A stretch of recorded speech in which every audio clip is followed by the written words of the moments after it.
So I'm Frances Morris, and I was the director of Tate Modern until a couple of years ago. And I think the biggest question that has driven my imagination and my behaviour since stepping down is what constitutes being a good citizen. So how as an individual can I contribute? How do I conduct my life? How do I ensure that my actions are helpful in relation to the Earth's future?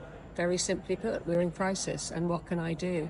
I hope it's a question, I think it's a question that most of us are asking, but I would define that as how to be a good citizen. Well, I think the history of museums in the last 10, 20, 30 years has been very interesting. That notion of objects at core is still there, undoubtedly. Preservation, conservation, accumulation.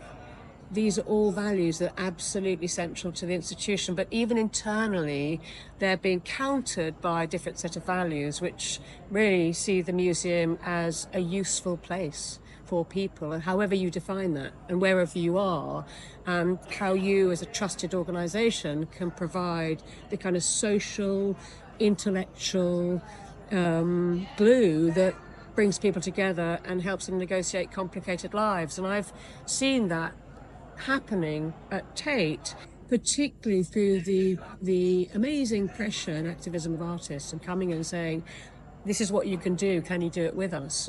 Artists and local people.